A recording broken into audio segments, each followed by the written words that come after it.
Hello, my self नवीन कुमार। और एक company है जो कि यूजुअली जो मिनरल्स होते हैं उनके अंदर में ट्रेडिंग का काम करती है। ऐसी ही एक कंपनी है जो कि मैंगनीज जो मेन मिनरल है उसके अंदर में बेसिकली ज़्यादा ट्रेड करती है। ऐसी कंपनी जिसका नाम है QVC एक्सपोर्ट्स, वो यहाँ पर IPO से पैसा उठाने का ट्राई कर रही है, लगभग 24 करोड़ रुपए। और कंपनी जो अपनी वैल्यू लगा रही है वो लगभग 90 करोड़ रुपए के आसपास में लगा रही है। तो इस वीडियो के थ्रू हम यही बात करने वाले हैं, कंपनी के पॉजिटिव्स नेगेटिव्स और कंपनी के फ्यूचर को यहाँ पर डिस्कस करने की कोशिश करेंगे based on this limited analysis. अब यहाँ पे अगर देखते हैं तो कंपनी के जो मालिक लोग हैं जिन्होंने कंपनी को स्टार्ट किया था, जिनको हम प्रमोटर्स बोलते हैं, तो वो 100% मालिकाना हक रखते थे कंपनी के ऊपर में IPO से पहले। आफ्टर द IPO 73% के आसपास में रखने वाले, जो कि अच्छा खासा रहने वाला है। अब यहाँ पे जो रिटेलर्स हैं उनके लिए 50% कोटा है, because this is a fixed price IPO। Fixed price IPO में 50% कोटा पहले रिटेलर्स को दिया जाता है एज पर सेबी गाइडलाइंस।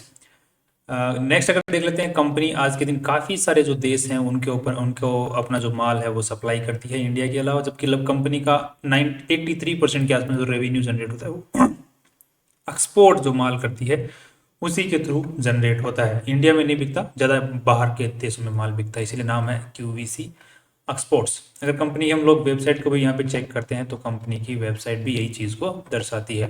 अब यहाँ पे एल्यूमिनियम, कॉपर, फेरो आयरन, मेटल स्क्रैप, ये नोबल फेरो एलॉयज, निकल, वर्जिन में, इन सभी मेटल्स के अंदर में कंपनी डील करती है। जब ट्रेडिंग करती है तो मतलब एक जगह से माल को खरीदना और दूसरी जगह बेचना, सप्लायर से माल खरीदना और जिन कस्टमर्स हैं उनको बेचना, तो वहाँ पर अच्छे खासे तौर के ऊपर। बट मेनली जो कंपनी करती है वो मैंगनीज है। नेक्स्ट अगर देख लेते हैं कि कंपनी पैसा क्यों उठाना चाह रही है, what's the main reason here. So उसको एक बार समझ लेते हैं, ताकि मेरे को यहाँ पे अगर देखता हूँ तो कोई पर्टिकुलर रीजन यहाँ पर नज़र नहीं आता है कंपनी के पैसे उठाने के पीछे, बट बस वही रीजंस हैं जो कि मेनली हर कंपनी बताती है, राइट।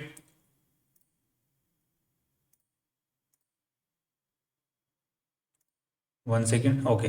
सो वन एक तो रीज़न है कि अनसिक्योर्ड जो लोन है कंपनी के ऊपर में, लोन थोड़ा ज़्यादा ही हो गया और वो भी इसी साल बढ़ गया है, जो कि अचानक से कंपनी का IPO लेके आने से पहले ही बढ़ा है। सो उस वो जो लोन है उसको कंपनी चुकाना चाहती है यहाँ के ऊपर में। और इस IPO के पैसों से, और लगभग कितना लोन चुकाना चाहती है, वो लगभग है 1 करोड़ रुपया। सो लोन थोड़ा कुछ खास बढ़ गया, बट कंपनी ज़्यादा पैसा यहाँ पे चुका नहीं रही है वापस। अगर हम लोग यहाँ पर देखते हैं,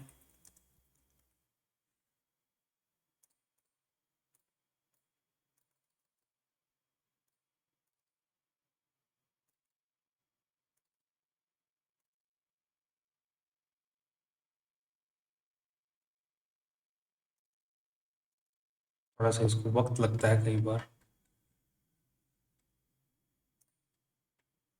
ओके, यहाँ पर हमें क्लियरली दिख पाएगा, ये है कंपनी की बैलेंस शीट। बैलेंस शीट के अंदर में क्लियर हम लोग देख पाएंगे कि इस साल अचानक से कंपनी का शॉर्ट टर्म बोरोइंग जो है वो अचानक से 47 करोड़ रुपीज हो चुकी है, जिसको हम बोलते हैं वर्किंग कैपिटल रिक्वायरमेंट के अंदर में मान लेते हैं कई बार। यहाँ पर कंपनी का जो लॉन्ग टर्म लोन है वो भी पिछले साल के मुकाबले घट गया है, बट स्टिल एक बार 2.5 करोड़ रुपए के आसपास में बचा हुआ है। तो यहाँ पर इसी में से कोई लोन जो है, मेनली ये वाला जो लोन है, इसके कंपनी चुकाने की बात करें जब 1 करोड़ रुपए से। नेक्स्ट अगर देखते हैं कंपनी की वर्किंग कैपिटल रिक्वायरमेंट, जो कि कंपनी 9 करोड़ रुपए वहां पे चुकाना चाह रही है, कि कंपनी का खर्चा थोड़ा ज़्यादा है इस साल। जैसे कि हमने देखा कि अभी इस साल कंपनी को लोन जो है वो अच्छा खासा यहाँ पर चुकाना है, that is around of 47 crore rupees. तो 9 करोड़ रुपए इसमें से इस IPO के पैसों से कंपनी चुकाने वाली है। तो रीजंस तो ठीक ठाक लग रहे हैं। अब आगे बढ़ते हैं कि कंपनी को अब हम थोड़ा सा RHP के ऊपर नज़र डाल लेते हैं, ताकि वहाँ पर अगर हमें कुछ मिलता है तो। नेक्स्ट अगर देख लेते हैं कि कंपनी के जो मेन मालिक हैं आज के, उनका नाम है नीलेश कुमार शर्मा, जो कि बेसिकली इस एक्सपीरियंस इस मार्केट के अंदर में होल्ड करते हैं, और मैनेजिंग डायरेक्टर वगैरह हैं वो सब यही हैं, करता धरता इस कंपनी के यही हैं। कंपनी को अगर हम यहाँ पे देखते हैं तो इनके ऊपर में कंटिजेंट लाइबिलिटी जो कि खर्चा आ सकता है वो लगभग 28 करोड़ रुपए का कंपनी के ऊपर में है। उसमें जो बड़ा खर्चा है वो है कॉर्पोरेट गारंटी। मेनली कंपनियों का कॉर्पोरेट गारंटी से ही कंटिजेंट लाइबिलिटी बना हुआ रहता है, कि किसी और को लोन दिलाने के चक्कर में कंपनी खुद गारंटी लेती है, और वहाँ पर अगर वो सामने वाला लोन नहीं चुकाता है तो फिर कंपनी को चुकाना पड़ता है। तो दैट्स एन कंटिजेंट लाइबिलिटी, क्योंकि कंपनी के हाथ में नहीं है ना वो लोन को चुका पाएगा कि नहीं चुका पाएगा सामने वाला बंदा। नेक्स्ट अगर देख लेते हैं, कंपनी जो प्रॉपर्टीज जो यूज़ करती है अपने कॉर्पोरेट ऑफिस, रजिस्टर्ड ऑफिस, वो कंपनी द्वारा ओन्ड है। और यहाँ पर इन्वेस्टमेंट के लिए भी कंपनी ने कुछ प्लॉट वगैरह रजिस्टर करवा रखे हैं, इन्वेस्टमेंट कर रखा है बेसिकली। नेक्स्ट अगर देखते हैं कंपनी का जो लोगो है जो कंपनी यूज़ करती है वो ऑब्जेक्ट हो चुका है, वो रजिस्टर्ड नहीं है। अब यहाँ पर देख लेते हैं कुछ कंपनी की बैलेंस शीट के ऊपर नज़र डाल के देखते हैं। तो उससे पहले बता दूँ कि कंपनी के यहाँ पे उनको पीयर ग्रुप है, जैसे कॉम्पिटिटर्स होते हैं मार्केट के अंदर में ऑलरेडी लिस्टेड कंपनियाँ होती हैं जो इसी टाइप का काम करती हैं। तो उनके लिए कंपनी ने कहा कि हमारी कोई लिस्टेड कंपनी नहीं है हमारे जो हमारे जैसे काम करती हो, तो हमारे लिए कंपेयर करना भी थोड़ा मुश्किल हो जाएगा। इसी के साथ में हम लोग देखते हैं कंपनी की बैलेंस शीट की नज़र डालते हैं यहाँ पर। तो कंपनी की बैलेंस में कंपनी के पास में पैसा कहाँ से आया हुआ, तो लगभग 34 करोड़ रुपया जो है वो कंपनी के अंदर में इन्वेस्टर्स का पैसा है। और यहाँ पर 47 करोड़ रुपीस जो है वो कंपनी के ऊपर में लोन का पैसा है। साथ में ही कंपनी अब ये जो पैसा है लगभग 93 करोड़ रुपीस ये हो गया, 93 करोड़ रुपीस बैलेंस शीट में है। इसमें से आधी बैलेंस शीट तो किराए की मतलब उधारी की है। नेक्स्ट अगर देखते हैं ये पैसा लगा हुआ कहाँ पर है, तो उसमें से प्रॉपर्टी प्लांट में 8 करोड़ रुपया लगा हुआ और 17 करोड़ रुपया लगा हुआ है एडवांस देने में, कि जो एडवांस दे रखा है जो कि सप्लायर्स हैं उनको, कि हमको माल टाइम पर देते रहो, ठीक है, उस टाइप का एडवांस। नेक्स्ट अगर देखते हैं कंपनी को जो माल जिनको सप्लाई कर चुकी है, एक्सपोर्ट करती है मेनली, तो उन्होंने पेमेंट अभी तक रोका हुआ है लगभग 35 करोड़ रुपए से, तो ये भी आना बाकी है।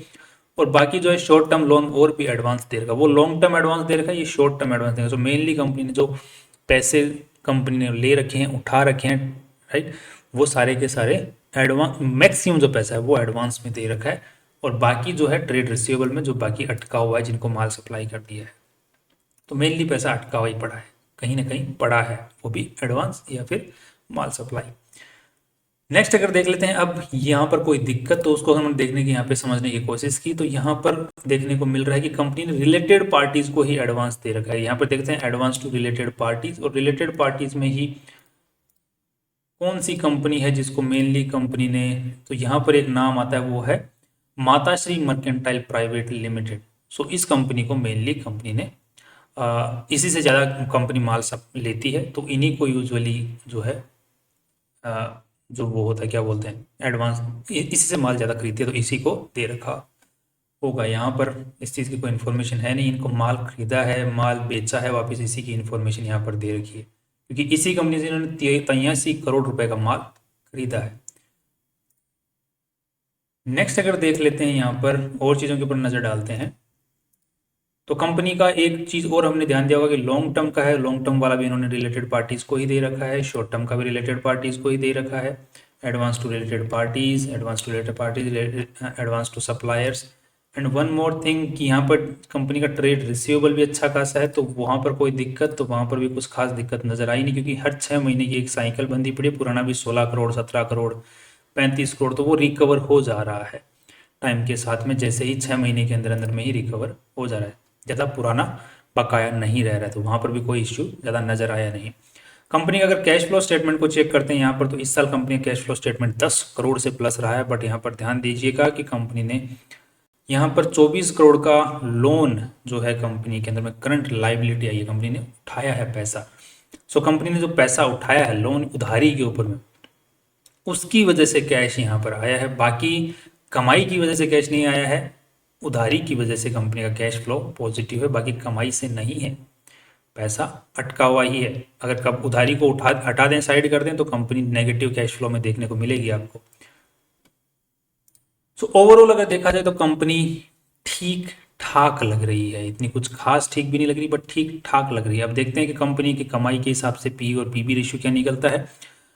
लॉन्ग टर्म के हिसाब से ठीक लग रही है, क्योंकि मैंगनीज का जो यूसेज होता है, बाकी ट्रेडर है, कोई मैन्युफैक्चर तो है नहीं, इसके पास माइंस वाइंस तो कुछ है नहीं, यहाँ से सप्लायर से माल खरीदा आगे कस्टमर को बेच दिया, तो ऐसा तो कुछ ये भी नहीं है कि इसके पास में कोई माइन वाइन हो तो मैंगनीज का कल को भाव बढ़ जाएगा तो इसके भी शेयर्स का भाव बढ़ जाएगा, ऐसा भी कोई केस यहाँ पर है नहीं। नेक्स्ट अगर देख लेते हैं थोड़ा सा कि कंपनी के जो रेवेन्यूज़ हैं उनके थ्रू पी और कमाई को हिसाब से निकाल के देखते हैं पी पी रेशियो के हिसाब से, तो यहाँ पे 4 करोड़ रुपए कंपनी ने इस साल कमाए हैं, जो कि 2024 तक है। और कंपनी जो अपनी वैल्यू लगा रही है वो 90 करोड़ के आसपास में लगा रही है, तो उस हिसाब से कंपनी का 22 का पी रेशियो निकल के आता है, 22 का पी रेशियो। और आजकल थोड़ा सा नॉर्मलाइज हो रखा है 22 का पी रेशियो मार्केट में, क्योंकि ऑल टाइम हाई के आसपास में मार्केट चल रहा है, जिसकी वजह से काफ़ी कंपनियां हवा में उड़ रही हैं। वैसे नॉर्मल पी रेशियो नहीं है 22, बहुत ही मतलब इतना खराब भी नहीं है बट अच्छा भी नहीं, क्योंकि क्योंकि यूजुअली जो एफडी का पी रेशियो होता है वो 15 का रहता है, तो उससे भी बेकार पी रेशियो के ऊपर में कंपनी मतलब ज़्यादा वैल्यू लगाई है कंपनी ने। नेक्स्ट अगर पीबी रेशियो की अगर हम लोग बात करते हैं, तो यहाँ पे 34 करोड़ रुपए कंपनी के पास में है ऑलरेडी नेटवर्थ है, और उसी के साथ में कंपनी 17 करोड़ रुपए कंपनी के पास में जाने वाले हैं, क्योंकि 24 करोड़ रुपए पूरे उठाए, जिसमें से 6.5 करोड़ रुपए तो ऑफर फॉर सेल है कि जो प्रमोटर लोग हैं वो अपने शेयर्स यहाँ पर बेच रहे हैं इस वैल्यूएशन के ऊपर, क्योंकि उनको लग रहा है कि मार्केट भी बहुत ऑल टाइम हाई पे चल रहा है, तो जिसकी वजह से थोड़ा सा कैश कर लिया जाए, फ्यूचर में वापस खरीद लेंगे, क्या दिक्कत है। बाकी इतना भी ज़्यादा बेच नहीं रहे हैं, 73% के पास में होल्ड रख रहे हैं, इनके पास में 1.5% के आसपास में ही वापस खरीद सकते हैं, इससे ज़्यादा खरीद भी नहीं सकते। बट पैसे पूरे के पूरे कंपनी के पास में जा सकते थे, क्योंकि वर्किंग कैपिटल में इनको रिक्वायरमेंट थी, बट स्टिल जो इनके प्रमोटर लोग हैं वो अपने जेब में पैसा चाहते हैं, जिसकी वजह से 6 करोड़ वर्थ ऑफ शेयर्स बेच भी रहे हैं। नेक्स्ट अगर देख लें 17 करोड़ यहाँ पर आए, 34 करोड़ कंपनी की वैल्यू है, 17 तो 51 करोड़ के आसपास में हो जाएगी, तो लगभग 1.8 का पीबी रेशियो लगाया जा रहा है, तो जो कि ठीक ठाक अगेन है। सो वैल्यू जो है वो मुझे थोड़ी सी अपवर्ड, स्टॉक मार्केट जो है कंपनी की जो प्राइसिंग है, जो ओवरऑल कंपनी की वैल्यू है वो छोटी कंपनी है, 90 करोड़ रुपए की कंपनी टोटल, और पी और पीबी रेशियो भी इतने कुछ बुरे नहीं है, जिसकी वजह से एक बार को मुझे उछाल देखने को मिल सकता है, और फ्यूचर के अंदर में वो ट्रेडिंग कंपनी है, तो इस ऐसी कंपनी में यूजुअली घपले ज़्यादा निकलते हैं ट्रेडिंग कंपनीज के ऊपर में, तो वो एक थोड़ा सा रिस्क बने रहने की उम्मीद है। बाकी हम लोग एक बार जीएमपी रेशियो भी देखना पड़ेगा, तो यहाँ पे कुछ खास जीएमपी रेशियो आज के दिन नहीं है। अगर ये जीएमपी रेशियो मोर देन 70% रहता है तो हम इसके ऊपर में बेट ले सकते हैं फॉर लिस्टिंग पर्पसेस। बाकी लॉन्ग टर्म के हिसाब से बहुत ही लॉन्ग टर्म देखते हैं तो फिर कंपनी अच्छा हो सकती है, बट हमें इसके ऊपर रेगुलर नज़र रखनी पड़ सकती है। That's all. कल फिर मिलते हैं नई इंपॉर्टेंट वीडियो के साथ में। बाकी आप कोई भी डिसीजन लें, एक बार अपने फाइनेंशियल एडवाइजर से कंसल्ट करके और रिसर्च करके जो भी डिसीजन लें लीजिए। That's all. कल फिर मिलते हैं। सी यू टुमारो।